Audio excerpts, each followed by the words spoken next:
So on Prime Day this year, right before the crazy Apple price hike, I snagged the iPad Air 11-inch M4, which is the latest one, in the 256GB version for around $600 off Amazon to replace my current 10-year-old iPad Air 2, which I did an unboxing video on years ago on my channel if you're curious about that. So in this video, I'll just be giving you a deep dive of everything that comes in the box and also the setup process on iOS 26. So I did get the blue color, and they do have actually matching Apple logo and text on the side in this light blue color. And as usual with a lot of packaging from Apple, the front cover design is pretty much the life-size version of the iPad. It even has the detail of the landscape camera if you look carefully for it. On the back is where you can find the details of the specific model that you got. You see the storage size, 256 gigs, the iPad Air 11-inch M4 Wi-Fi version, serial number, model number, and all the text is slightly raised, so that's also one way you can check against counterfeits. And then you can see the copyright year is 2026 when this particular model came out. So that's the box. Let's go ahead and open it up.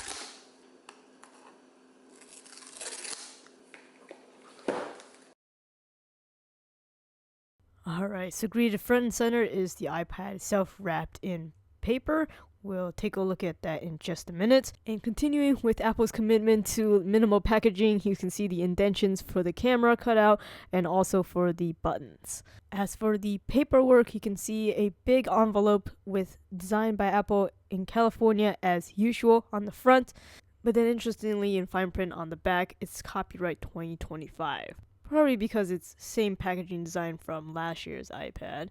But anyway, pulling out the very limited paper, I had to double check just because of how thick this envelope deceivingly is.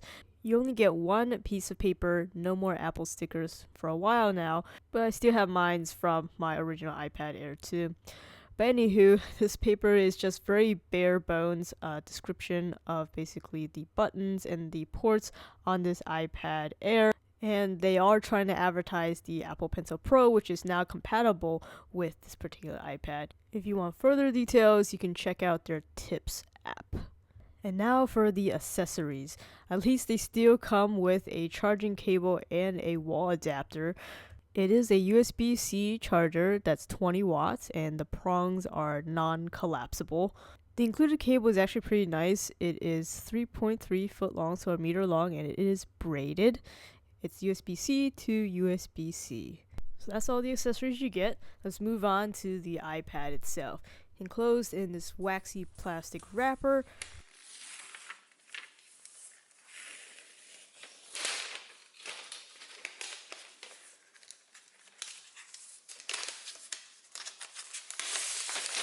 But here it is, the iPad Air in the blue color.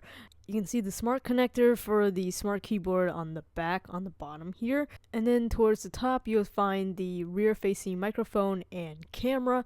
There is just a small camera bump for this 16 megapixel camera. And of course, it has a nice shiny Apple logo. Back is pretty much all matte finish aside from the Apple logo, and it's a nice rectangular slab, pretty much even all throughout except for the camera bump, no longer a tapered edge like older models. And then on the bottom you'll find the speaker grills as well as the single USB-C port that supports USB 3 speeds. Nothing on the bottom landscape side, and on the other shorter end is the other set of speakers, making it a stereo speaker setup, along with the power button, which doubles as the Touch ID fingerprint sensor also. And around the corner are the two volume buttons. And then on the same side, you'll find the magnet to house the Apple Pencil Pro, sewed separately. And then if you look carefully, right there is also the ambient light sensor and the front-facing camera on that landscape edge. So that's the unboxing. Let's go ahead and move on to the setup process. This iPad Air does have a fully laminate screen, which is an edge over the display of the regular iPad. Out of the box, it does run iOS 26 with the liquid glass interface. So let's go ahead and set it up, picked English and then my country. And then the first question is asking for the appearance. For the text sizes, small, default, medium, or large. And then right after that, it's asking if you want to set up your iPad within a previously existing iPad, in which case you can just bring it close by and it can start the transfer process that way. But just for the sake of this video, I'm going to skip over that and go ahead and connect to a Wi-Fi network. You could also connect it to your Mac or PC to set it up that way. Next is the privacy agreement, which you can look through yourself and even email a copy to yourself if you're curious. And then it's asking for your age range, so here you can set up additional child restrictions if need be. And now it's asking if you want to set up your Touch ID sensor, which you do so by just placing your finger on the sensor a few times until it's ready to go. You can also always set this up later in the settings, or if you even just want to add another fingerprint, you can do so there too.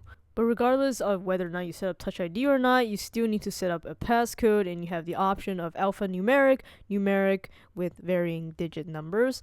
And now you have the option to transfer your data from either iCloud, another iPad again, or your Mac PC, or even from Android, or simply set it up brand new by not transferring anything. In this case, we'll just do that for simplicity's sake. And now is when you have to either sign in or create your Apple ID. And then now is the terms and conditions for iOS. You can again email this to yourself if you want to. And then it's going to think for quite a bit while it tries to set up your iCloud account. A few more settings, customization, like updating your iPad software, whether you want that to download and update automatically, or you can just choose to download automatically. Location services you want to turn on if you want to utilize Find My. I'll go ahead and just turn it on now. You can always set it up later if you want to do that. And then you can also set up Apple Pay, so you can use your digital wallet to pay for things right on the iPad. You can also enable screen time to have the iPad track what apps you've been using for how long, whether or not you want to send analytics to Apple, your default display, whether light, dark, or auto detect, and then Apple Intelligence right in your face, Apple's AI tool. You can choose to turn it off though at any time.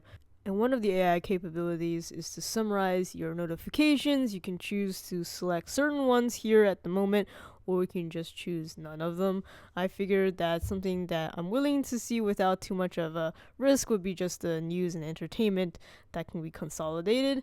And this is also a beta AI tool, which is systematically determining what notifications are actually important and breaking that out from your other notifications if you want to try that out. And then we have Siri, which you can set up now to activate via voice if you really want to, but the new feature is that you can actually type to it. And then you can select a few options for voices of Siri. The colors of the sky fade with the setting sun, as the stars. The colors of the sky fade with the setting sun. The colors of the sky fade with the setting. The colors of the sky fade with the setting sun. The colors of the sky fade with the setting sun. Next is basically asking if you want to send your data to Apple to improve Siri and dictation. Usually I don't like to send that information. And now this, you can choose your multitasking experience. iPad OS is now a lot more like Mac OS, which is a good direction they're moving from. So you can choose from either full screen apps or full screen and window apps for a little bit more of a desktop experience. And with that, welcome to your new iPad Air. I'll be doing more iPad related videos, including reviewing this keyboard case accessory that I have here that has backlit keys and a swivel ability, which is pretty cool, similar to one of my previous iPad cases. So you definitely want to get subscribed if you're interested in that. But otherwise, that's a wrap on the unboxing and setup process of the new iPad Air M4 11-inch Wi-Fi only edition. Thank you for watching.